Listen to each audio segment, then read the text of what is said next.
Sunday suspense. Bangla সাহিত্যের রোমাঞ্চকর কিছু গল্প দিয়ে সাজানো আমাদের এই বিশেষ নিবেদন সানডে সাসপেন্স। আজ আপনার জন্য মনোজ সেনের লেখা শিকার। এই গল্পটি আমরা নিয়েছি রঞ্জিত চট্টোপাধ্যায় সম্পাদিত নির্বাচিত ভূতের গল্প এই বইটি থেকে। গল্পটি প্রাপ্তবয়স্কদের জন্য। শুরু হচ্ছে শিকার।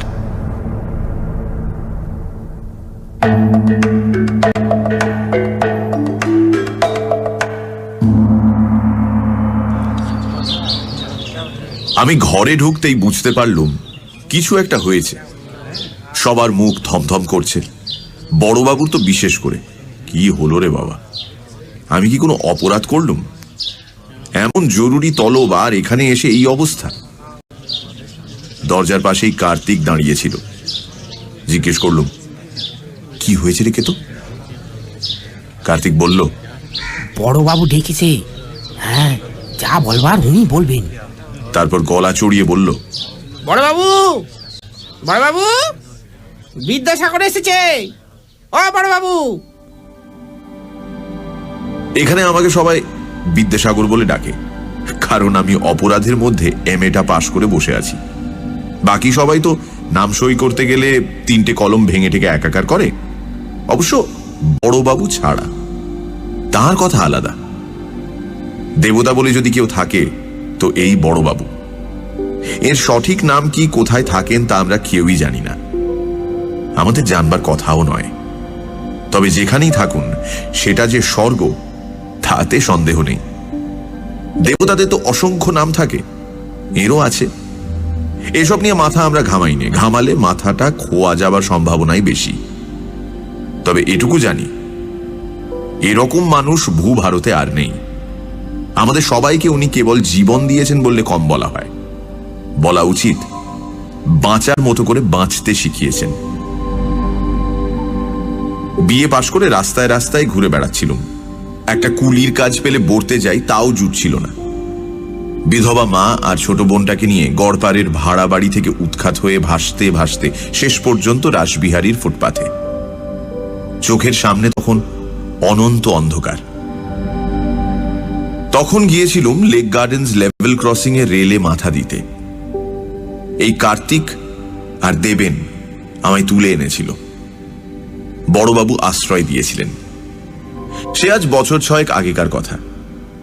তারপর বোনের ভালো বিয়ে দিলাম। মা মারা গেলে ধুমধাম করে শ্রাদ্ধ করলাম। এখন ভাবছি সল্ট লেকে জমি কিনে একটা বাড়ি করব। তাই বলছিলাম আর কি, বড়বাবু মানুষ নন, দেবতা।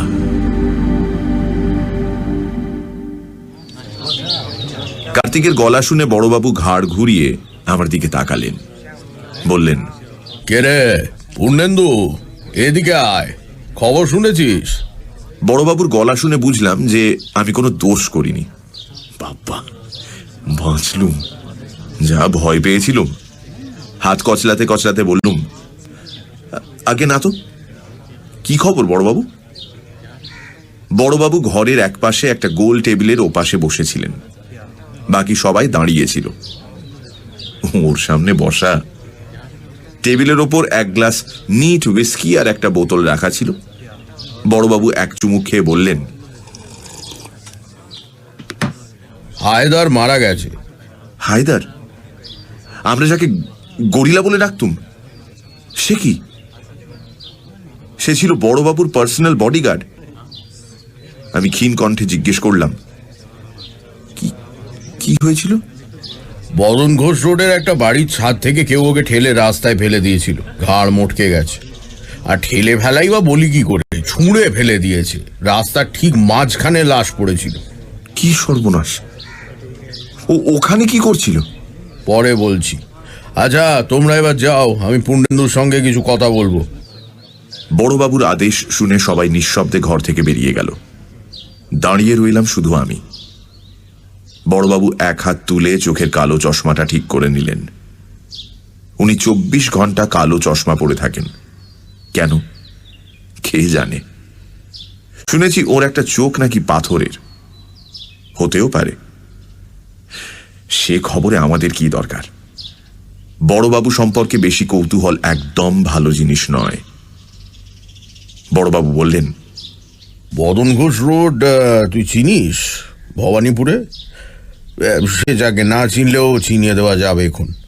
ওখানে রাজমোহন সিংহ রায়দের বাড়ি আছে, পুরনো দিনের জমিদার বাড়ির মতো। বাড়ির ভেতরে মন্দির টন্দির আছে, রোজ পুজো আচ্ছা হয়। হায়দারকে ওখানেই পাঠিয়েছিল।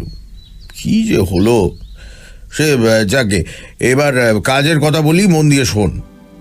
বদন ঘোষ রোডের বাড়িটাকে লোকে বলে রাজমোহনের রাজবাড়ি।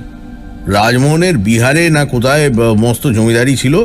ভদ্রলোক প্রায় 100 বছর আগে এই বাড়িটা বানিয়েছিলেন। পরবর্তীকালে ওর ছেলেপুলেরা কলকাতাতেই থাকতেন, এখান থেকে জমিদারি চালাতেন। প্রচুর পয়সা ছিল এক সময়, প্রচুর ফুর্তিপাত্তাও করেছে। তবে সে যাক, ওসব কোনো কাজের কথা নয়।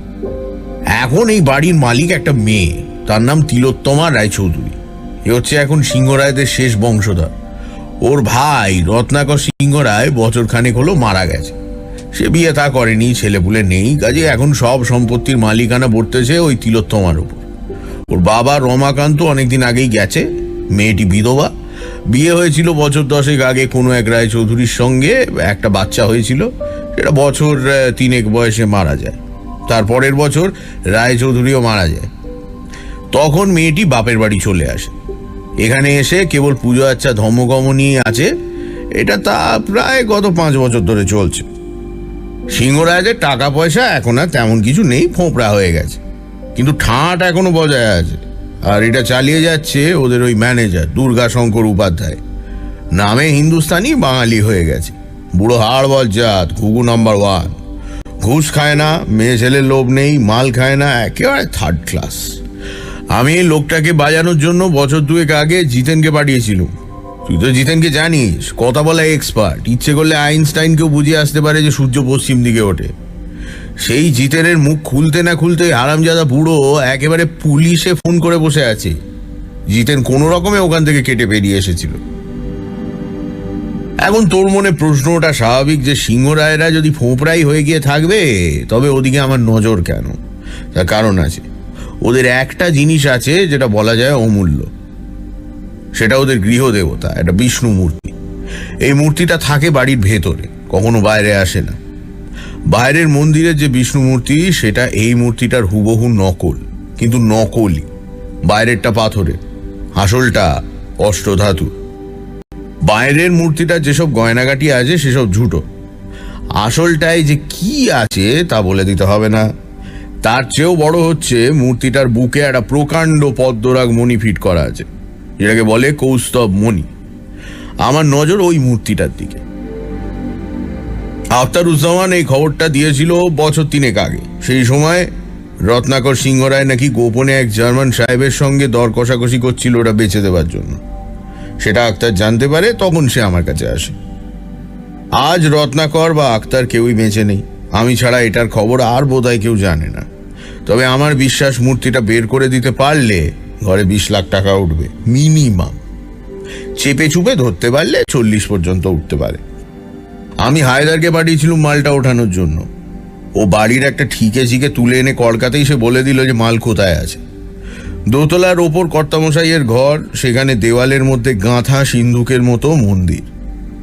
বন্ধ করলে সিন্ধুক, খুললে মন্দির। সেখানেই গৃহদেবতার অবস্থান। তুই তো জানিস হায়দার ছিল কলকাতা কেন সারা দেশের 1 নম্বর গব্বাবাজ, যাকে ইংরেজিতে বলে ক্যাট বাগলার। অত বড় শরীরটা নিয়ে যে কোনো বাড়ির খাড়া দেওয়াল বেয়ে টিকটিকির মতো উঠে যেতে পারত। 10 তলার ওপর কান হিসেবে হাঁটাচলা করতো, যেন ময়দানে হাওয়া খাচ্ছে। তার পক্ষে 2 তলার ওপরে একটা ঘরে ঢুকে ঘুমের ওষুধ স্প্রে করে একটা সিন্দুক ভেঙে মাল বের করে আনা কোনো ব্যাপারই ছিল না। অথচ কিসের থেকে কি হয়ে গেল? হ্যাঁ, ওই বাড়ির যে 3টে দারোয়ান আছে তাদের 7 দিনেই হায়দারকে কাবু করা। তার মানে অনেকগুলো লোক ওখানে হায়দারের জন্য অপেক্ষা করছিল। ও ঢুকতেই সবাই মিলে ওকে কবজা করে ছাদ থেকে নিয়ে গিয়ে ছুঁড়ে ফেলেছে। কিন্তু প্রশ্ন হলো, লোকগুলো জানলো কি করে যে সেই দিনই হায়দার যাবে? আমি ভয়ে ভয়ে বললুম, ঠিকে ঝিটা? না না না না না, সেটাকে তো মেরে লেকের জলে ফেলে দিয়েছিলুম। ওসব সাক্ষী রাখতে আছে কখনো?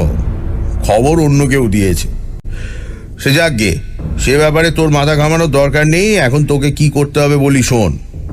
তানুক কাকে বলে জানিস? আগে সুন্দরী তরুণী বিধবা। হ্যাঁ, তোকে সেই তানুক পটাতে হবে। এই কাজে তুই এক্সপার্ট।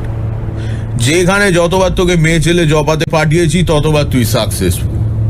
তোর এই ফিল্ম স্টার মার্কা চেহারা, সাহিত্য টাহিত্য নিয়ে কবি টবি কথাবার্তা যে এমন কাজে লাগবে কে ভেবেছিল?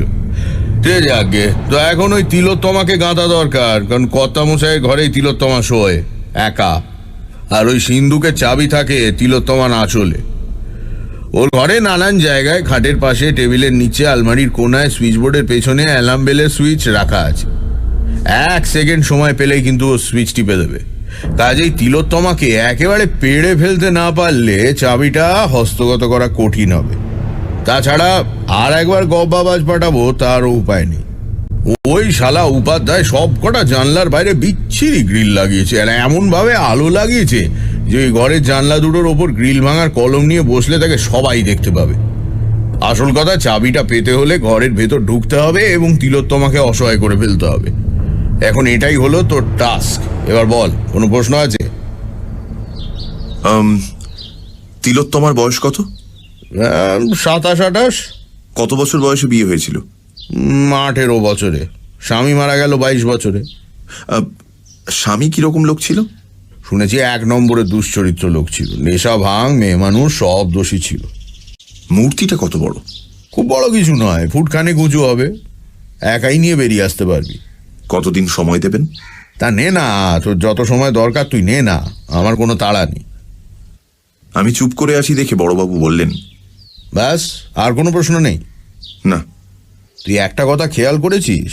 এই মেয়েটা কিন্তু ভীষণ ভক্তিমতী, ধর্মপরায়ণ আর সূচিবায়গ্রস্ত। তাতে কিছু যায় আসে না, ওসব বাইরের স্নায়বিক বিকার, ভেতরে সব সমান। এতদিনে এটুকু জ্ঞান আমার হয়েছে যে দুনিয়ায় এমন মেয়ে নেই যে প্রলোভন প্রতিরোধ করতে পারে। কেউ হয়তো বেশি দিন আটকে রাখতে পারে, কেউ কম দিন, কিন্তু শেষ পর্যন্ত লোভের কাছে নিজেকে বিকিয়ে দিতে হবেই।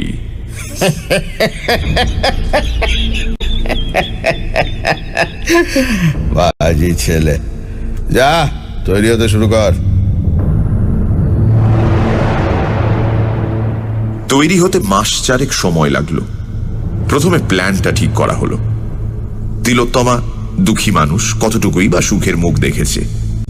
অতএব আর একজন দুঃখী লোকের প্রতি তার সহানুভূতি চট করে জাগবে, এটাই স্বাভাবিক। এবার সেই সহানুভূতির রাস্তা ধরে তার কাছে এগোতে হবে, আস্তে আস্তে, দুঃখী দুঃখী ভাবে, ভবিষ্যতের সুখের একটা আবছা ছবি আঁকতে আঁকতে। ধীরে ধীরে সেই অলীক ছবিটাকে একটা সত্যিকারের রূপ দিতে হবে। অতএব প্রথমেই চুল আর দাড়ি কাটা বন্ধ করে দেওয়া গেল। যখন সেগুলো বেশ বড় হয়ে উঠল, তখন রোজ শ্যাম্পু করে করে যতদূর সম্ভব রুক্ষ করে তোলা হলো। মাস 2 খাওয়া দাওয়া প্রায় বন্ধ করে দিলাম। কাজ শুরু করার 2 দিন আগে থেকে কুমোর বাড়ির মাটি ঘষে ঘষে চুল দাড়ি এলোমেলো উস্কো খুস্কো করে ফেললাম। তারপর ছেঁড়া প্যান্ট আর শার্ট জোগাড় করে ফেললাম। আমার চেহারা দেখে তো মল্লিকা হেসে অস্থির, বললে,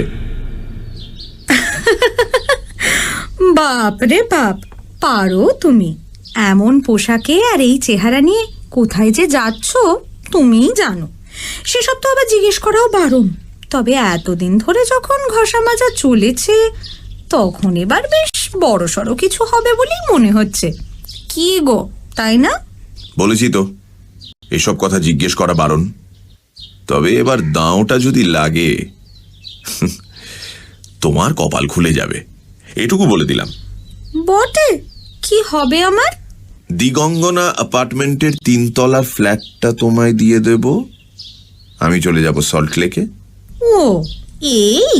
কেন, পছন্দ হলো না? 1200 স্কোয়ার ফুট, 2টো বেডরুম। 2টো বেডরুম? তবে আর কি, কি হবে আমার 2টো বেডরুম দিয়ে? আচ্ছা, তুমি আমায় বিয়ে করতে পারো না? বিয়ে? তোমাকে? আমি?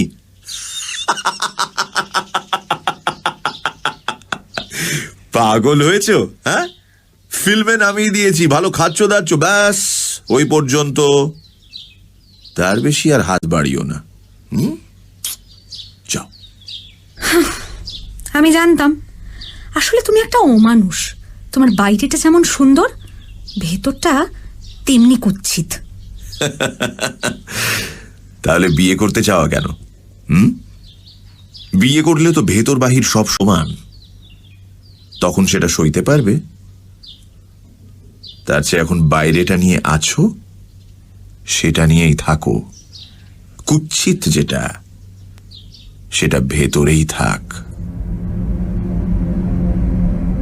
বড়বাবুর সঙ্গে গাড়ি করে গিয়ে রাজমোহনের রাজবাড়ি দেখে এলুম। রাজবাড়ি কিচ্ছু নয়, তবে বেশ বড় বাড়ি। চারিদিকে 8 ফুট উঁচু পাঁচিল, পাঁচিলের মাঝখানে বর্ষার মতো দেখতে লোহার শিক লাগানো চওড়া গেট। গেটের পর মার্বেল পাথর বসানো উঠোন, তার এক পাশে মন্দির, অন্য পাশে বোধহয় অফিস ঘর। গেটের দুপাশে দারোয়ানের বসবার সিমেন্টের চেয়ার, ওপরে সিমেন্টের লাল সবুজ রং করা ছাতা। উঠোনের পেছনে টানা লম্বা দোতলা বাড়ি, সামনে কারুকার্য করা লোহার রেলিং বসানো বারান্দা, ওপরে সবুজ রং করা কাঠের ঝিলমিল, পেছনে সার সার দরজা। কটা ঘর বলা শক্ত। একতলায় বাড়ির মাঝখানে বারান্দায় ওঠার শ্বেত পাথরের সিঁড়ি, দোতলায় ওঠার সিঁড়িটা রাস্তা থেকে দেখা যায় না। বড়বাবু বললেন, গেটের ঠিক সামনে দোতলায় যে ঘরটা দেখছিস, ওটাই কর্তামশাইয়ের ঘর। তিলোত্তমা ওখানেই শোয়। আর একতলায় একদম ডান দিকে ঘরটা ওই হারামজাদা উপাধ্যায়। হেদারের লাশ কোথায় পড়েছিল? এই যে আমরা গাড়িটা যেখানে রেখেছি, ঠিক এইখানে। ওই বাড়ির ছাদ থেকে হেদারকে এত দূরে ছুঁড়ে ফেলেছিল? এ তো 10-12 জন তাগড়া লোকের কাজ। হ্যাঁ, তা তো বটেই। খবরটা যে কে ওগড়ালো, সে আগে লোক লাগিয়েছি, 2-1 দিনের মধ্যেই বের করব। তুই তোর কাজ শুরু করে দে, এই নিয়ে ভাবিস নি। যত তাড়াতাড়ি পারিস তিলোত্তমাকে ওড়ানোর চেষ্টা কর, বুঝেছিস? বলে বড়বাবু দুটো সোনা বাঁধানো দাঁত বের করে নিঃশব্দে হাসতে লাগলেন।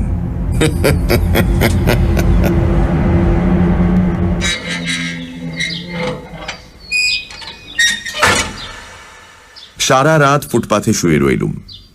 ভোরবেলা একটা রোগা পটকা দারোয়ান গেট খুলে দিল। তখন দেখি 2-4 জন বুড়ো বুড়ি ফুল টুল হাতে ভেতরে যাচ্ছে। আমিও তাদের সঙ্গে সঙ্গে ভেতরে ঢুকলাম, মাথা নিচু করে। মন্দিরটা দেখলাম খুব বড় নয়, আর নেহাত ছোটও নয়। মূল বিগ্রহের ঘরের সামনে একটা বড় সড়ো চৌকো বারান্দা আছে, শ্বেত পাথরে মোড়া। তার 4 কোণে 4টে কারুকার্য করা থামের ওপর একটা ছাদও আছে। আমি সিঁড়ি বেয়ে সেই বারান্দায় উঠে একটা থামে ঠেসান দিয়ে মাটিতে বসে উদাস দৃষ্টিতে বিগ্রহের দিকে চেয়ে রইলাম। আর কোনো দিকে তাকালাম না। কে এলো কে গেল সেদিকে কোনো খেয়ালই নেই।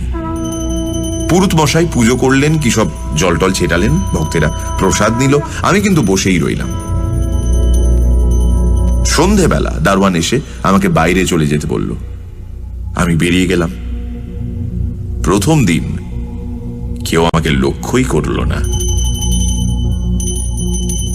দ্বিতীয় দিন লক্ষ্য করলেন পুরুত মশাই। টের পেলাম পুজো করছেন, ঘুরছেন ফিরছেন, আর বারবার আমার দিকে তাকাচ্ছেন। আমার কিন্তু কোনো দিকে খেয়াল নেই, দৃষ্টি বিগ্রহের দিকে।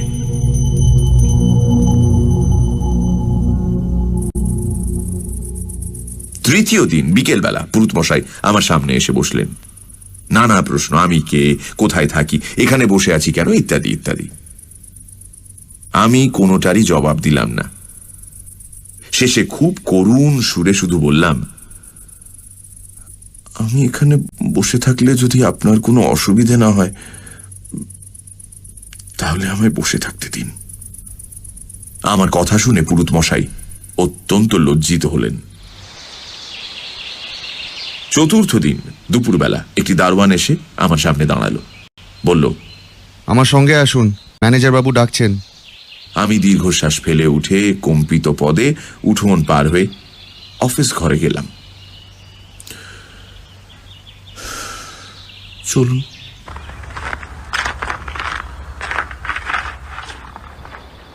দুর্গা শঙ্কর উপাধ্যায়কে দেখে মনে হলো ম্যানেজার না হয়ে সংস্কৃতের পণ্ডিত হলে মানাতো ভালো। ফর্সা টকটকে রং, পাকা ভুরু, পাকা গোঁফ, মাথায় সামান্য কটি পাকা চুলে ঘেরা প্রকাণ্ড টাক, পরনে সাদা পাঞ্জাবি আর ধুতি। অফিস ঘরের একপাশে একটি অতি প্রাচীন টেবিলের উল্টো দিকে এক অতি প্রাচীন চেয়ারে পিঠ সোজা করে বসেছিলেন। প্রশ্ন করলেন, এই তুমি বাঙালি? আমি নিঃশব্দে ওপরে নিচে মাথা নাড়লাম। তো তুমি রোজ এখানে এসে বসে থাকো কেন? হ্যাঁ, কে তুমি? কি চাও? আমার নাম পূর্ণেন্দু ভট্টাচার্য। আমি এই পর্যন্ত বলে মাথা ঘুরে অজ্ঞান হয়ে মেঝের ওপর পড়ে গেলাম। সময় জানি না, তবে অনেকক্ষণ বাদে জ্ঞান ফেরার পর বললাম, আমি এসব খাবার খাবো? অফিস ঘরের একটা চেয়ারে আমি তখন বসে, চুল দাড়ি তখনও ভিজে। আমার সামনে টেবিলের উপর ভাত আর পঞ্চব্যঞ্জন। আমার সামনে দাঁড়িয়ে উপাধ্যায় আর কয়েকজন কর্মচারী। উপাধ্যায় বললেন, হ্যাঁ, সব খাবে। ডাক্তারবাবু বললেন 3-4 দিন নাকি তোমার খাওয়া হয়নি।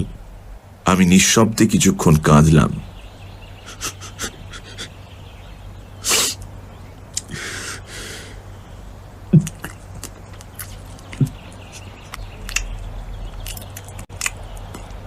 তারপর মাছ তরকারি সরিয়ে রেখে শুধু নুন দিয়ে খানিকটা ভাত খেয়ে উঠে পড়লাম। উপাধ্যায়ের দিকে তাকিয়ে বললাম, ধন্যবাদ, তবে ভবিষ্যতে দয়া করে এটা করবেন না। আমি এখানে খেতে আসি না, আসি শান্তির খোঁজে। যদি মনে করেন আমার মতো হতভাগার এখানে এলে কোনো অসুবিধে আছে, দারোয়ানকে বলে আমাকে বারণ করে দেবেন। বলে ক্লান্ত পায়ে আস্তে আস্তে ঘর থেকে বেরিয়ে গেলাম। উপাধ্যায় খুব একটা বিচলিত হয়েছেন বলে তো মনে হলো না। কঠিন কণ্ঠে বললেন, তা বাপু, এখানেই শান্তি পাবে এরকম কথা তোমার মনে হলো কেন?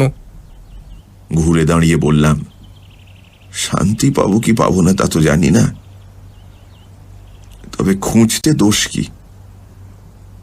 বহু জায়গাতেই তো খুঁজলাম, পাইনি তো।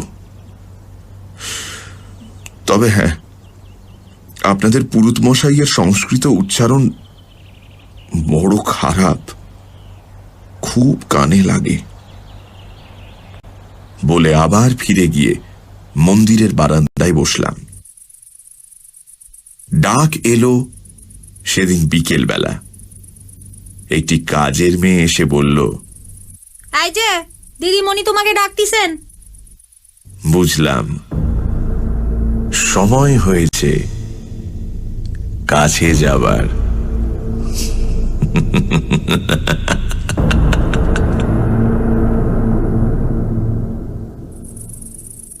আমাকে যেখানে নিয়ে যাওয়া হলো সেটা মূল বাড়িটার একতলায় একটা অফিস ঘর। মান্ধাতার আমলের মোটা মোটা ফার্নিচার দিয়ে সাজানো। এটাই ছিল কর্তামশাইদের পার্সোনাল অফিস। ঘরটার একপাশে একটা অতিকায় সেক্রেটারিয়েট টেবিল, তারই সামনে দাঁড়িয়েছিল তিলোত্তমা, আমার শিকার। পাশে উপাধ্যায়, আষাঢ়ের মতো গম্ভীর মুখে। শিকারটিকে দেখে বেশ খুশি হলাম। শিকার হওয়ায় তো এমনি, সুন্দরী তো বটেই, কিন্তু কি ব্যক্তিত্ব! কেবল শুভ্র বসনে বা গায়ের রঙে নয়, তপক্লিষ্ট মুখ, ঘন কালো চোখ বা রক্তিম ঠোঁট ঘিরে জলজল করছে একটা শান্ত, দৃঢ় এবং দুর্ভেদ্য জ্যোতি। লম্বা শরীরে সামান্য মেয়েদের ছোঁয়া লেগেছে, কিন্তু তাতে ক্ষতি হয়নি। এমন শিকার না হলে খেলায় আনন্দ কোথায়? বড়বাবুর অত হাসির কারণটা বুঝলাম। তার প্রিয় শিষ্য আমি ওই পাথর কঠিন সৌন্দর্যটা ছিঁড়ে ছিঁড়ে টুকরো টুকরো করছি, সে দৃশ্য কল্পনা করেই ওনার অত পুলক হয়েছিল।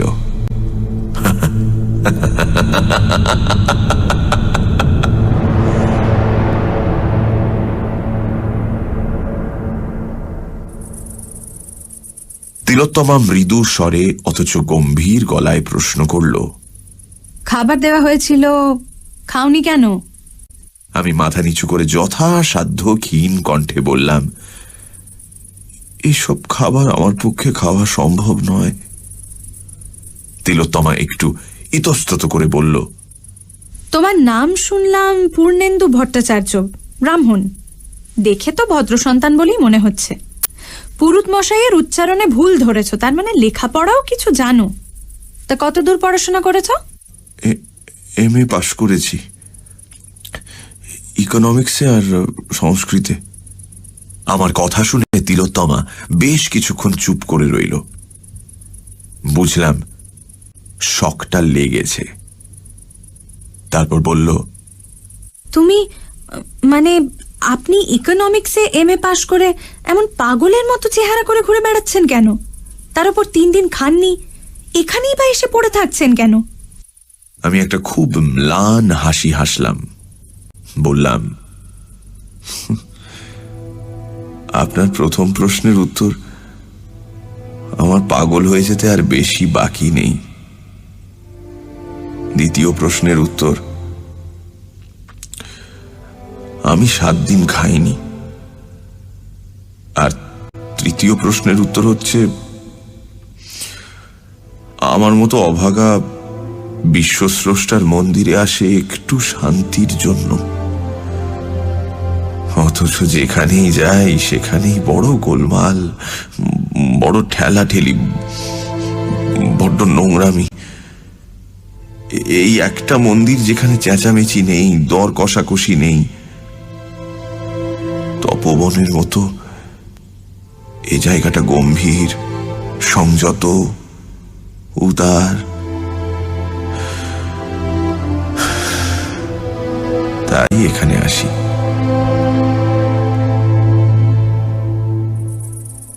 চট করে চোখ তুলে দেখে নিলাম তিলোত্তমার মুখের রেখাগুলো নরম হয়ে এসেছে। হতেই হবে। আবার একটু চুপ করে থেকে বলল, কি হয়েছে আপনার? আমি আবার সেই পাণ্ডুর হাসিটি দিলাম। বললাম, আপনি সেসব জেনে কি করবেন? সারা জীবন সুখে আর প্রাচুর্যের মধ্যে কাটিয়েছেন, আর আমার কপালে রুক্ষকেশী অলক্ষী অচঞ্চলা হয়ে বসেছেন। এখন শুধু দিন গুনছি কবে তিনি মরণ ফাঁসিটি টানবেন, সেদিন বাঁচব। মুক্তোর মতো দাঁত বের করে হাসল তিলোত্তমা। বলল, আপনি ভাবছেন আপনার চেয়ে দুঃখী এই পৃথিবীতে আর কেউ নেই, তাই না? আপনার এই ধারণা কিন্তু ভুল। আপনি বলুন আপনার কথা, আমি শুনব।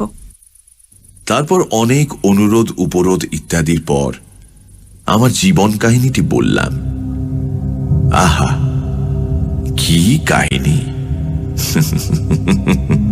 হিন্দি সিনেমাওয়ালারা পেলে লুফে নিত। গল্পটা এরকম, আমার বাবা ছিলেন গরিব স্কুল টিচার, সংস্কৃতের সেকেন্ড পণ্ডিত। আমরা থাকতুম গড়পাড়ে একটা ভাঙা বাড়ির একতলায় 2টো ঘর নিয়ে। 18 বছর বয়সে যখন উচ্চ মাধ্যমিক পরীক্ষা পাশ করলুম তখন বাবা মারা গেলেন। বাড়িওয়ালা শ্রাদ্ধের পরদিন আমাদের ঘাড় ধরে বাড়ি থেকে বের করে দিলেন। এ পর্যন্ত সত্যি ঘটনা। তারপর আমি মা আর ছোট বোনকে নিয়ে গিয়ে উঠলাম মধ্য কলকাতার এক বস্তিতে। সারাদিন কখনো কুলিগিরি করে, কখনো ছোট ছোট মাল বিক্রি করে অতি কষ্টে সংসার চালাতে চালাতেও রাস্তার আলোয় পড়াশোনা করে বিএ পাশ করলাম। তখন একটা চাকরি পেলাম একটা ওষুধের কারখানায়, কেরানির কাজ। অ্যাকাউন্টস ডিপার্টমেন্টে। 500 টাকা মাইনে। এত টাকা জীবনে কখনো দেখিনি। উত্তরপাড়ায় একটা 2 কামরার ঘর ভাড়া করে সেখানে সবাই মিলে উঠে গেলাম। মা জোর করে ধরে বিয়ে দিয়ে দিলেন। বউ অত্যন্ত গরিব ঘরের মেয়ে, বিধবার গলার কাঁটা, দেখতেও আহামরি কিছু নয়।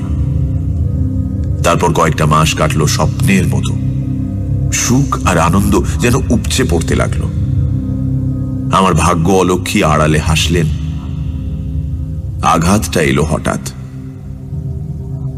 আমাদের কারখানায় একদিন সন্ধেবেলায় ডাকাত পড়ল। আমাদের অ্যাকাউন্টেন্ট খুন হলেন, 3 লাখ টাকা লুট হলো। পুলিশ এসে আমাকে অ্যারেস্ট করে নিয়ে গেল। আমার অপরাধ, আমি তখন পাশের ঘরে ওভারটাইম করছিলাম। মামলা শুরু হলো। পুলিশ প্রমাণ করলো যে আমি ডাকাত দলের গুপ্তচর। আমার 8 বছর জেল হলো। আমি জেল থেকে প্রাইভেটে পরীক্ষা দিয়ে সংস্কৃত আর ইকোনমিক্সে MA পাশ করলাম। ভালো ব্যবহারের জন্য আমার 2 বছরের সাজা মওকুফ হলো। ছাড়া পেলাম দিন 10 আগে। উত্তরপাড়ায় গিয়ে শুনলাম আমার মা না খেতে পেয়ে রক্ত বমি করে মরে গেছে। 18 বছরের বোনটা গলায় দড়ি দিয়ে আত্মহত্যা করেছে। আমার একটা ছেলে হয়েছিল। সে 5 বছর বয়সে রাস্তায় খেলতে গিয়ে লরির তলায়। তখন আমার স্ত্রী বদ্ধ উন্মাদ অবস্থায় বাড়ি থেকে বেরিয়ে যায়। 2 দিন বাদে গঙ্গায় তার মৃতদেহ ভাসতে দেখা যায়। ফলে আজ আমি এই পৃথিবীতে সম্পূর্ণ একা। অসহ্য যন্ত্রণার স্মৃতি বুকে নিয়ে মৃত্যুর অপেক্ষা করছি। আমার জীবন শেষ হয়ে গিয়েছে। এই হেন গল্প শুনলে চোখে জল আসবে না। পৃথিবীতে এরকম মেয়ে বোধহয় কেউ নেই। তিলোত্তমারও তাই হলো। কেবল উপাধ্যায়ের ভাবলেশহীন মুখ দেখে মনে হলো না যে তার কিছুমাত্র মানসিক বিকার ঘটেছে।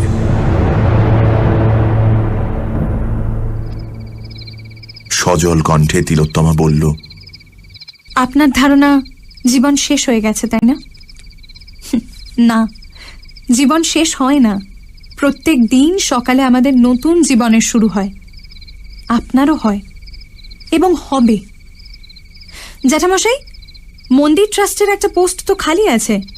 পূর্ণেন্দু বাবুকে ওই কাজটা দিন না। উনি চাকরিও করবেন, মন্দিরেরও দেখাশুনো করবেন। উপাধ্যায় কঠিন গলায় বললেন, অজ্ঞাত কুলশীলস্য বাসদেয়ং না কসাচিৎ। হ্যাঁ, অজ্ঞাত কুলশীল ব্যক্তিকে কখনো আশ্রয় দেবে না। তার উপরে জেল খাটা আসামি। আশ্রয় তো দূরস্থান, তার মুখদর্শনও পাপ। দিদিমণি, আপনার চাকরি আপনারই থাক। আর ওর যদি আপত্তি থাকে তাহলে কাল থেকে আমাকে আর দেখতেও পাবেন না। কেবল আপনার কাছে 2টো সহানুভূতির কথা শুনে গেলুম। এই স্মৃতিটি মৃত্যু পর্যন্ত মনে থাকবে। এবার তাহলে অনুমতি দিন। না, দাঁড়ান, যাবেন না। জ্যাঠামশাই, ওর যদি কোনো অসৎ উদ্দেশ্য থাকতো তাহলে জেল খাটার অংশটুকু তো না বললেই পারতেন, তাই না?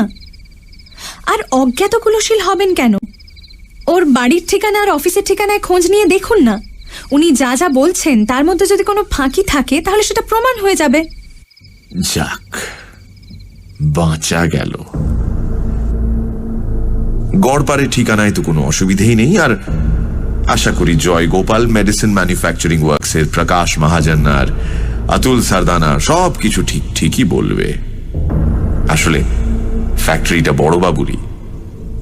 হেরোইন আর কোকেনের বড়ি তৈরি করার গোপন জায়গা।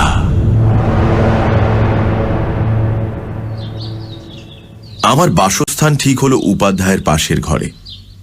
আমি স্নান করে দাড়ি কামিয়ে একটা হাত কাটা গেঞ্জি আর পাজামা পরে খাটে শুয়েছিলাম খাওয়া দাওয়ার পর।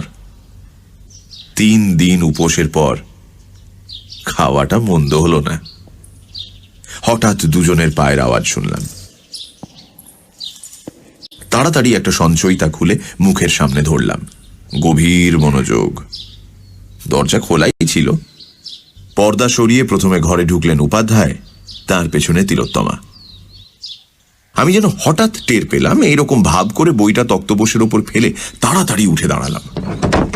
তিলোত্তমা এক নজরে বইটা দেখল, তারপর আমার দিকে তাকালো। এক মুহূর্তের জন্য হলেও ওর চোখ দুটো বিস্ফারিত হয়ে উঠল। সে চোখে বিস্ময় এবং আরো একটা কিছু। বিকেলবেলার নোংরা ছেঁড়া জামা কাপড় পরা, উস্কো খুস্কো চুল দাড়িওয়ালা পাগলের মতো চেহারার লোকটার ভেতর থেকে যে এরকম একটা কিছু বেরিয়ে আসতে পারে, সেটা যে সে ভাবতেই পারেনি, সে বিষয়ে আমার কোনো সন্দেহ নেই। আমাদের দুজনের চোখ সেই এক মুহূর্তের জন্যে আটকে গেল। তারপরেই চোখ নামিয়ে তিলোত্তমা জিজ্ঞেস করল, আপনার কোনো অসুবিধে হচ্ছে না তো? আমি যেন ওর গলায় একটা অতি ক্ষীণ কম্পন শুনতে পেলাম। আমিও প্রবল বিনয়ের সঙ্গে বলে উঠলাম, না দিদিমণি, কিচ্ছু না। উপাধ্যায় মশাই ভাঁড়ার থেকে জামা কাপড় দিয়েছেন, খাওয়াও খুব ভালো হয়েছে। আমি কাল থেকে কাজ শুরু করব। ভালো বলে হঠাৎ ঘুরে তিলোত্তমা ঘর থেকে বেরিয়ে গেল। পেছন পেছন আষাঢ়ের মতো মুখ করে গেলেন উপাধ্যায়। পায়ের শব্দ শুনে বুঝলাম দুজনে গিয়ে ঢুকলেন পাশের ঘরে। দেয়ালে কান লাগিয়ে শুনলাম তিলোত্তমা বলছে, আহা, আপনি মিছি মিছি ভয় করছেন জ্যাঠামশাই। আমি তো লোকটির কোনো বদমতলব দেখতে পাচ্ছি না। যা হোক, আপনি খোঁজ খবর তো নিন। আর তাছাড়া ভুলে যাচ্ছেন কেন যে আমার কোনো বিপদ হতেই পারে না? তোমার এই অদ্ভুত ধারণাটা আমি ভুলে যাওয়ারই চেষ্টা করি মা। তিলোত্তমা হেসে উঠল। সেই হাসির শব্দ বুকে নিয়ে আমি খুশি খুশি মনে ঘুমোতে গেলাম। কেবল একটা কথা খচখচ করতে লাগলো, তিলোত্তমার কোনো ক্ষতি হতে পারে না কেন? এই কথার অর্থ কি? এরপর দুদিন আমি শুধু অফিস আর ঘর, ঘর আর অফিস করলাম। দ্বিতীয় দিনে দেখি উপাধ্যায়ের মুখের মেঘ খানিকটা কেটেছে। সেদিন রাত্রে আবার পাশের ঘরে কথোপকথনও শুনলাম।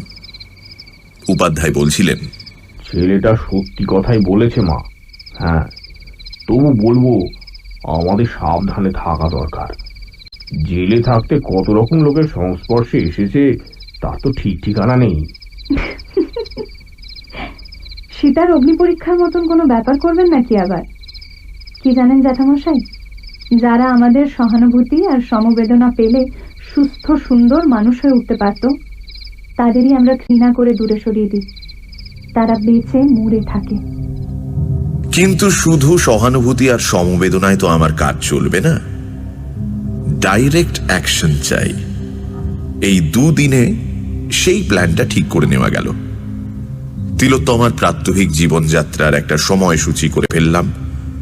দেখলাম সে খুব ভোরে ওঠে। সূর্য ওঠার একটু পরে সে স্নান করে নিচে নেমে আসে। আমাদের ঘরের পেছনে একটা বেশ বড় ফুলের বাগান আছে। সেখানে কিছুক্ষণ বেড়ায়, ফুল তোলে। পুরুত মশাই এলে যায় মন্দিরে।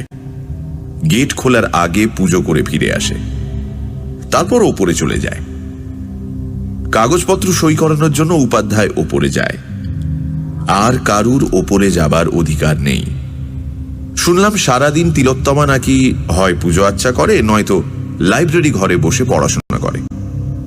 উপাধ্যায়ের আদেশে রাত 9টার মধ্যে আমাদের শুয়ে পড়তে হয়, কিন্তু দেখেছি অনেক রাতেও তিলোত্তমার ঘরে আলো জ্বলে। সকাল থেকেই শুরু করা গেল প্ল্যানের প্রথম পর্ব। 3-4 দিন বাদে একদিন ভোরবেলা সিন্ধু ভৈরবীতে বাঁধা একটা মীরার ভজন গাইতে শুরু করলাম। কাহা সে আয়ে বদরা ঘুলতা যায় কাজরা কাহা সে আয়ে জানলার পর্দাটা সামান্য ফাঁক করে রাখলাম তিলোত্তমার উপর গানের এফেক্টটা কি হয় সেটা দেখবার জন্য। আমার গলা ভালো, বড়বাবুর কৃপায় ওস্তাদ বাদল মিয়ার কাছে রীতিমতো তালিম নিয়েছি।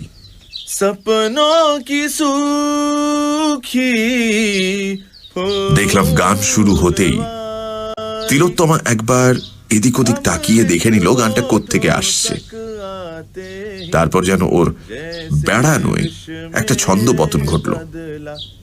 একটু ইতস্তত ঘুরলো, দু একটা ফুল গাছের সামনে দাঁড়ালো, তারপর একটা বকুল গাছের নিচে একটা বেদির ওপর মাথা নিচু করে বসে পড়ল।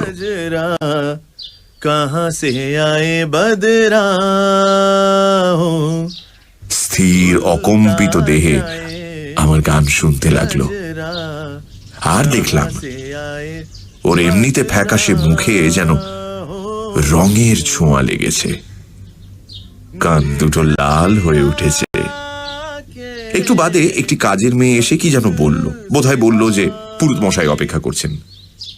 তখন সে তাড়াতাড়ি উঠে ফুলের সাজিতে যেমন তেমন কতগুলো ফুল তুলে তাড়াতাড়ি বাগান ছেড়ে চলে গেল। অমৃত হোঠো তক আতে হি জৈসে। আমি অবশ্য গানটা চালিয়েই গেলাম। তারপরেও বেশ কিছুক্ষণ ধরে বুঝলাম ওষুধ ধরতে শুরু করেছে।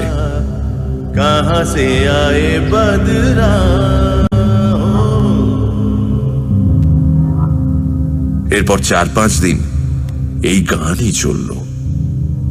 কখনো আহির ভৈরব, কখনো ললিত, কখনো বা বিভাস।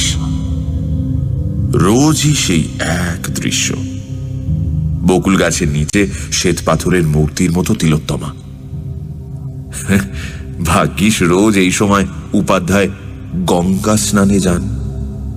তিনি থাকলে যে কি হতো কে জানে। এরপর প্ল্যানের দ্বিতীয় পর্ব, দূরত্বটা সরিয়ে দিয়ে কাছাকাছি আসার প্রচেষ্টা। মালিদের সঙ্গে কথা বলাই ছিল।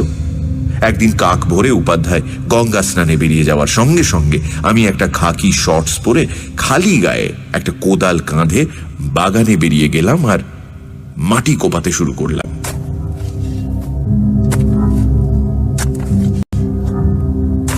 যখন সূর্য উঠল ততক্ষণে আমার সর্বাঙ্গ ঘামে ভিজে চকচক করছে।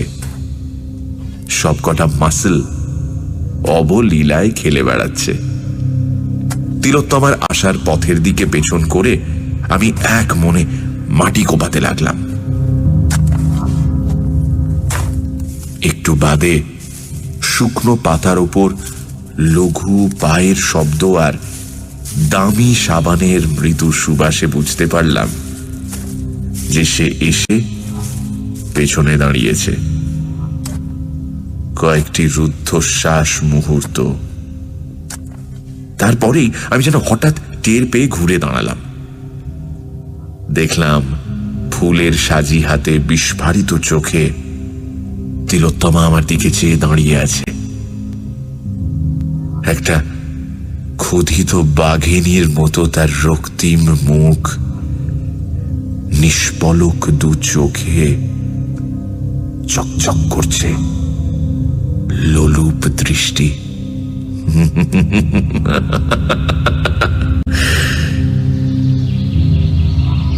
আমি খুব অল্প সময় সেই দৃশ্যটা উপভোগ করে বলে উঠলাম, আরে দিদিমণি, আপনি কখন এলেন? দেখিনি তো। আমার প্রশ্নের জবাব পেলাম না। তিলোত্তমার চটকা ভেঙে একটু কাঁপা কাঁপা গলায় বলল, এ কি আপনি এ কি করছেন? মালিরা নেই নাকি? আমি আমার খ্যাতনামা রমণী মোহন হাসিটি হেসে বললুম, থাকবে না কেন, তবে ওদের আসতে একটু দেরি আছে। আমি ওদের কাজটা একটু এগিয়ে রাখছি। এতে স্বাস্থ্যও ভালো থাকবে, মনও ভালো থাকবে। জানেন, জেলে থাকার সময় আমি বাগান করা শিখি। আমি শান্ত শিষ্ট হয়ে থাকতুম বলে বোধহয় ওরা আমাকে কঠিন কাজ না দিয়ে ওই বাগানের কাজ দিয়েছিল। আজ আমি এ কাজে কিন্তু এক্সপার্ট। আপনি জেলের কথা ভাবেন কেন? আরে ও কথাটা ভুলে যান।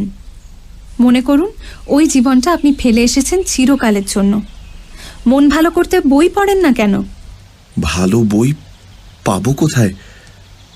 এদিকে ধারে কাছে কোথাও তো লাইব্রেরি আছে বলে জানি না। লাইব্রেরি আছে, এ বাড়িতেই আছে। আমার ঠাকুরদার আর বাবার কালেকশন। আমার পুজো হয়ে গেলে ওপরে যাব যখন, তখন আসবেন, আপনাকে দেখিয়ে দেব। আপনি যত খুশি বই ওখান থেকে নিয়ে পড়ুন, কিন্তু এসব কাজ করবেন না।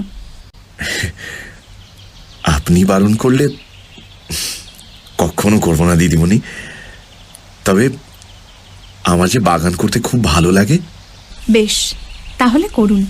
আর শুনুন, আমাকে দিদিমণি বলে ডাকবেন না, মানে উত্তমাদি বলে ডাকবেন না হয়? আচ্ছা, উত্তমাদি, তাই হবে।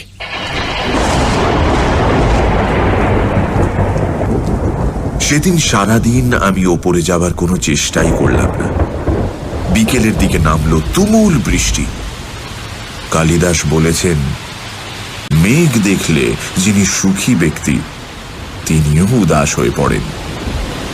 কথাটা দেখলাম সত্যি।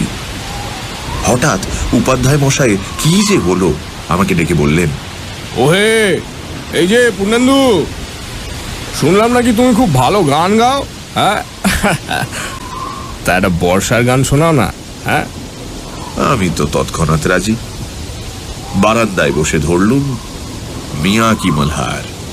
ऐसी लागी लगन मीरा हो गई मगन वो तो गली गली हरि गुण गाने लगी। চোখ বুজে গান গাইছিলাম। মাঝে একবার চট করে চোখ খুলে দেখে নিলাম সামনের উঠোনে দোতলার দরজার আলো এসে পড়েছে, আর তার মধ্যে রেলিং ধরে দাঁড়িয়ে থাকা একটি নারী মূর্তির ছায়া।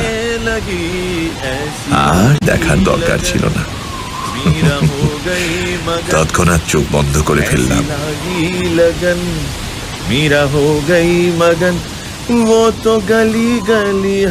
সেই রাতে খুব তাড়াতাড়ি দোতলার আলো নিভে গেল।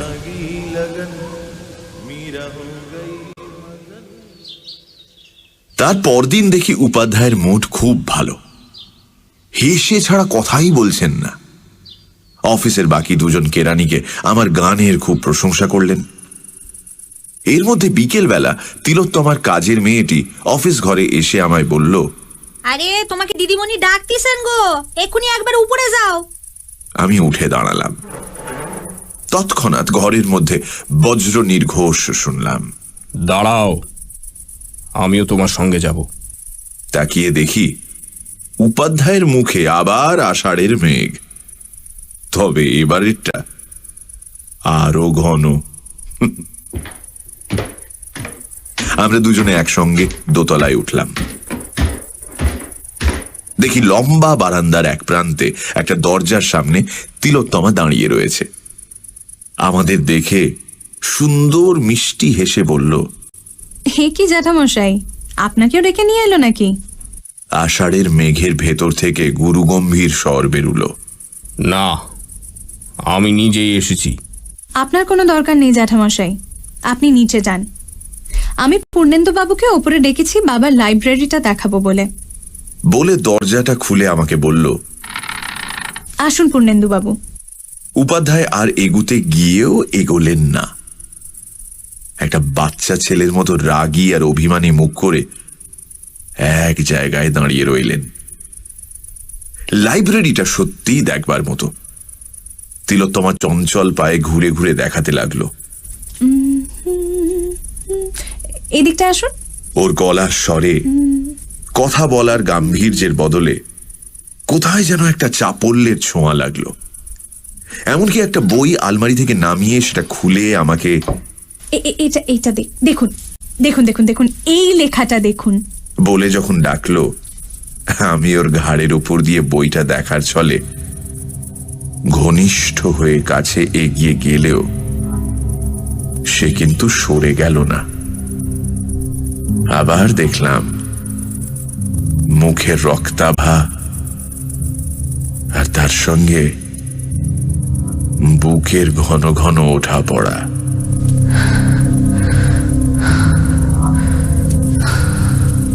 আমি বইটা হাতে নিয়ে বললাম, চমৎকার, এটা আমি নি। তিলোত্তমা ঘাড় কাত করলো, কিন্তু কোনো শব্দ করলো না। আমি ঘর থেকে বেরিয়ে এলাম। দেখি উপাধ্যায় এক জায়গায় একভাবে দাঁড়িয়ে আছেন।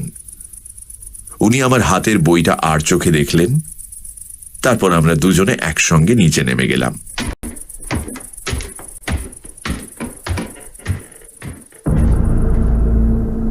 বড়বাবু ঠিকই বলেছিলেন, তিলোত্তমার মতো মেয়েকে ভাঙতে হলে 3 জায়গায় আঘাত হানা দরকার: শরীরে, মনে আর বুদ্ধিবৃত্তিতে। সে কাজটি বেশ সুচারুরূপে করা গেছে বলেই তো মনে হচ্ছে। ওই শুভ্র, কঠিন আর পবিত্র মূর্তিটা দিব্যি নড়বড়ে হয়ে এসেছে। এবার একটা ঠেলা দিলেই হুড়মুড় করে মুখ থুবড়ে পড়বে, তাতে কোনো সন্দেহ নেই। তবু আরো কিছু সংবাদ সংগ্রহ করা দরকার। সাবধানের মার নেই তো। সেই কারণে পরদিন সকালে বাগানে তিলোত্তমার পাশাপাশি হাঁটতে হাঁটতে জিজ্ঞেস করলাম, আপনি যে একেবারে একা দোতলায় থাকেন, আপনার ভয় করে না? ভয় করবে কেন? নিচেই তো আপনারা আছেন। তাছাড়া আমার মনে হয় ঘরের মধ্যে একটি কাজের মেয়েকে নিয়ে শোয়াচ্ছে একা শোয়া অনেক বেশি নিরাপদ। তা হলেও একটা দারোয়ান যদি বারান্দায় শুয়ে থাকতো। কোনো দরকার নেই। তাছাড়া দোতলায় কেউ শুতে চায় না, ওদের নাকি ভয় করে। খুব সাহস আপনার, না? খুব। বলে এমন ভাবে হাত নাড়ল যে সেই হাত আমার নগ্ন বুকের ওপর দিয়ে যেন ওর অজান্তেই বুলিয়ে গেল। এরপর প্রায় 1 মাস ধরে চলল আমার গান, সকালে একসঙ্গে বাগানে বেড়ানো, লাইব্রেরির বই এনে পড়া। আমি দোতলায় যাই বিকেলবেলা, যখন অনেক সময় তিলোত্তমা সেখানে থাকে না। ধীরে ধীরে উপাধ্যায়ের মুখের মেঘ আবার কেটে যেতে লাগলো, কারণ বাহ্যত তিলোত্তমা আর আমার মধ্যে প্রভু ভৃত্যের সম্পর্ক, আর সেরকম দূরত্বই তিনি দেখতে লাগলেন। অথচ তার চোখের আড়ালে আমাদের ঘনিষ্ঠতা যে বেড়েই যাচ্ছে, সে কথা তিনি বুঝতেই পারলেন না। আমি ইতিমধ্যে তিলোত্তমার ছোটবেলা থেকে বিয়ের আগের প্রায় সব ঘটনাই শুনে ফেলেছি। তারপরের কোনো ঘটনা শুনিনি ঠিকই, কিন্তু এটুকু শুনেছি যে সে অংশটা নিষ্ঠুর দুঃখের। দুটি দুঃখী হৃদয় কাছাকাছি এসেছে। মাঝে মাঝে এই দুঃখেরও যে শেষ হতে পারে, ভবিষ্যতে যে সুখ থাকতে পারে, এহেন আভাস ইঙ্গিতও দেওয়া হয়েছে।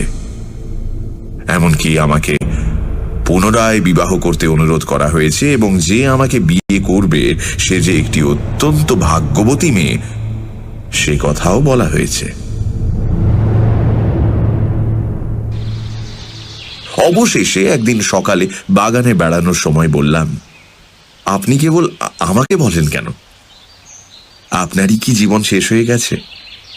কেন আপনি এই দুঃখের বোঝা বয়ে বেড়াবেন? কেন আপনি নতুন করে জীবন শুরু করছেন না? দূর, আমি তো বুড়ি হয়ে গেছি। উত্তমাদি, আপনি বুড়ি? হায় ভগবান, আপনি আমার চেয়ে অনেক অনেক ছোট। কিন্তু কই, আমি তো নিজেকে বুড়ো বলে ভাবি না। আপনাকে যখনই দেখি কি মনে হয় জানেন? কাহারে হেরিলাম, সে কি স্বপ্ন, সে কি মায়া, এ কি অনিন্দ সুন্দর কায়া। আমার যদি সামর্থ্য থাকতো, এই সম্পত্তি আর বৈধব্যের চাঁতাকল থেকে আমি আপনাকে জোর করে তুলে নিয়ে যেতাম বাইরে, আলোয়, মুক্তিতে। তিলোত্তমার মুখটা কেমন যেন হয়ে গেল। চাপা গলায় বলল, কে বলেছে তোমার সামর্থ্য নেই? বলি, হঠাৎ দ্রুত চঞ্চল পায়ে মন্দিরের দিকে চলে গেল।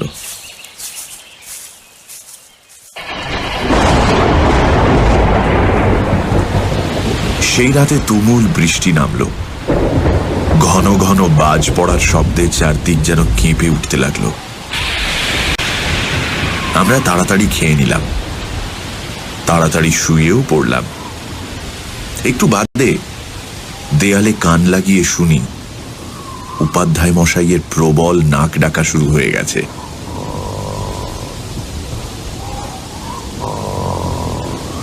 বুঝলাম আর দেরি করা ঠিক নয়, আজই রজনীতে হয়েছে সময়।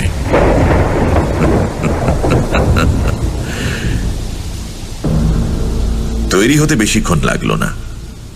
পাজামার তলায় এক পায়ের সঙ্গে ইলাস্টিক ব্যান্ড দিয়ে বেঁধে নিলাম একটা লিকলিকে ছুরি, স্টিলেটো।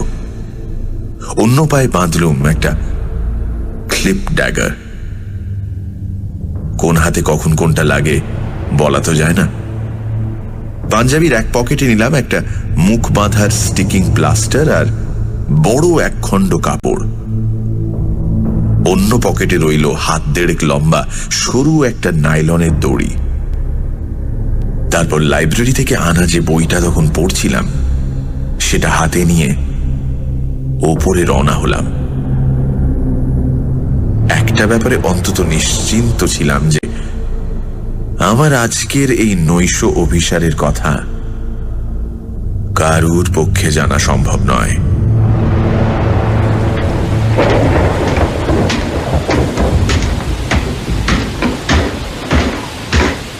দোতলায় উঠে দেখি তিলোত্তমার ঘরে তখনও আলো জ্বলছে, দরজা বন্ধ। ভালোই হলো। আমি পা টিপে টিপে ওর ঘরটা পার হয়ে লাইব্রেরি ঘরের দরজাটা ইচ্ছে করে একটু শব্দ করে খুলে ভেতরে ঢুকলাম আর আলোটা জ্বালিয়ে দিলাম। তার একটু পরেই তিলোত্তমার ঘরের দরজা খোলার শব্দ পেলাম। তৎক্ষণাৎ আমি পেছন ফিরে বইটা আলমারিতে রাখতে ব্যস্ত হয়ে পড়লাম। তার প্রায় সঙ্গে সঙ্গে তিলোত্তমা দরজায় এসে দাঁড়ালো। আমাকে দেখে কাঁপা কাঁপা গলায় বলল, কি তুমি?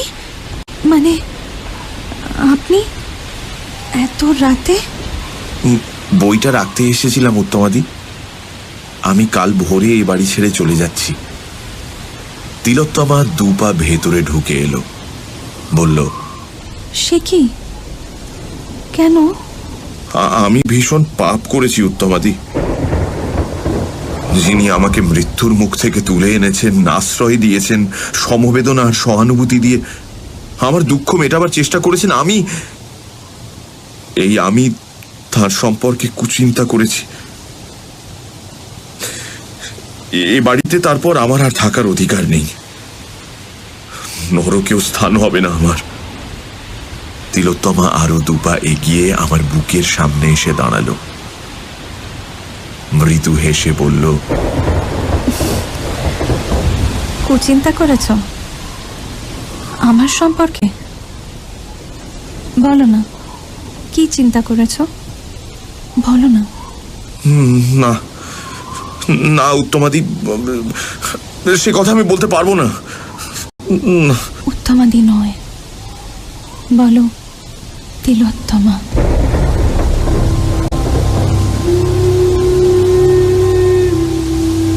আমি তৎক্ষণাৎ প্রবল আলিঙ্গনে ওকে জড়িয়ে ধরে বলতে লাগলাম, তিলোত্তমা, তিলোত্তমা, তিলোত্তমা। কিন্তু আমার মনে তখন একটা সমস্যা। এই অবস্থায় আমি এক্ষুনি তিলোত্তমাকে খুন করে ফেলতে পারি, একটা শব্দ করার সুযোগ পাবে না। তারপর চাবিটা হস্তগত করা কোনো ব্যাপারই না।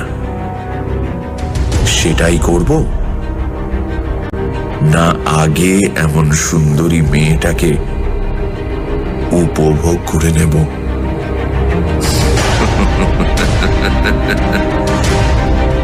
তারপর পর না হয় মারব, নাকি হাত পা মুখ বেঁধে ফেলে রেখে যাব, যাতে সকালে এসে সবাই সেই অবস্থায় ওকে দেখতে পায়। তখন মজাটা আরো জমবে। মনে হলো শেষ প্রস্তাবটাই সবচেয়ে ভালো।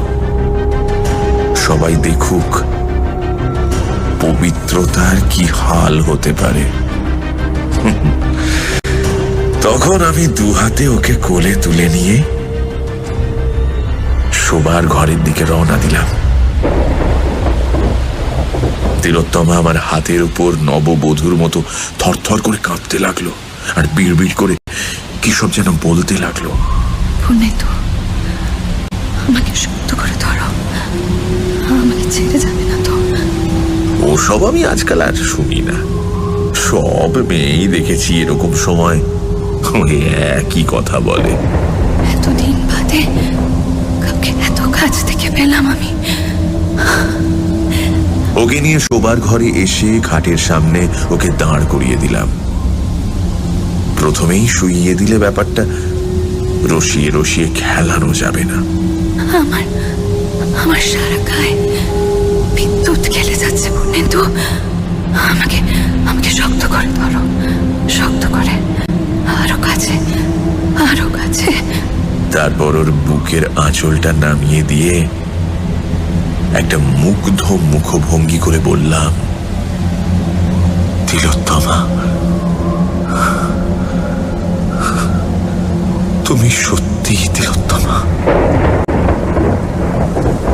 এরকম একটা বোকা বোকা কথা শুনেও তিলোত্তমা কিন্তু রেগে গেল না, বরং লজ্জা ভরা মুখ তুলে আধ বোঝা চোখে বলল, দরজাটা বন্ধ করে দাও প্লিজ। বলে দরজার দিকে তাকিয়েই একটা আর্তনাদ করে উঠে তাড়াতাড়ি আঁচলটা বুকে তুলে দিল। আমার প্রথমেই মনে হলো বন্দুক হাতে উপাধ্যায় দরজায় এসে দাঁড়িয়েছেন। আমি একটু সামনে ঝুঁকে যাতে চট করে পা থেকে একটা ছুরি খুলে নিতে পারি দরজার দিকে ঘুরে দাঁড়ালাম। হরি হরি, কোথায় উপাধ্যায়? দেখি বছর তিনেকের একটা ফর্সা গোলগাল মেয়ে ঘরে ঢুকেছে। মেয়েটির নিষ্পাপ মুখ, এক মাথা কোঁকড়া কোঁকড়া চুল, বড় বড় কালো চোখ, আর পরনে একটি কুটোও নেই। ই আবার কে রে বাবা, কার মেয়ে? আমি সহাস্যে তিলোত্তমার দিকে চেয়ে বললুম, এই কে গো? তিলোত্তমা কিন্তু হাসল না। নিষ্পলক বিস্ফারিত চোখে মেয়েটির দিকে চেয়ে বলল, ও শিখা, ও শিখা। শিখা আবার কে? ওর নাম হওয়া উচিত ছিল ঝামেলা। দেখি ওকে এখন তাড়ানো যায় কিনা। এই ভেবে আমি বাচ্চাটির কাছে গিয়ে নিচু হয়ে ওর মুখের কাছে মুখ এনে বললুম, খোকি, এই বৃত্তির মধ্যে নাংটু হয়ে ঘুরতে নেই। যাও যাও, তোমার ঘরে যাও, যাও। বলতেই মেয়েটি হঠাৎ হাত বাড়িয়ে আমার চুলের মুঠি ধরে আমাকে পাশের দেয়ালে আছড়ে ফেলল। ব্যাপারটা এমন আচম্বিতে হলো যে আমার মুখ থেকে একটা শব্দ বেরোলো না। আমার মাথা ঝনঝন করে উঠল। আমি স্তম্ভিত বিস্ময়ে অনড় হয়ে পড়ে রইলুম।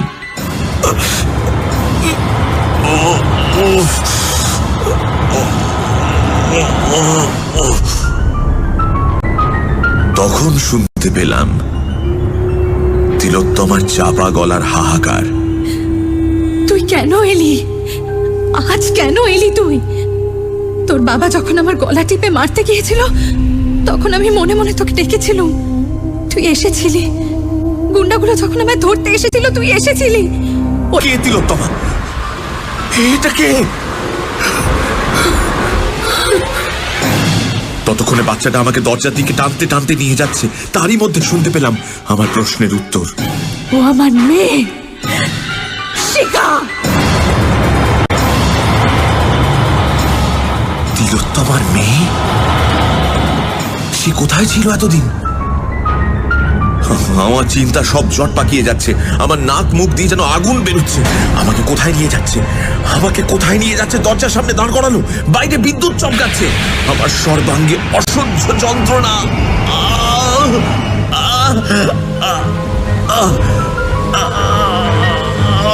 আমি পালাতে চাই, এখান থেকে পালাতে চাই। হঠাৎ আমার পেছনে একটা প্রচন্ড আঘাত লাগলো।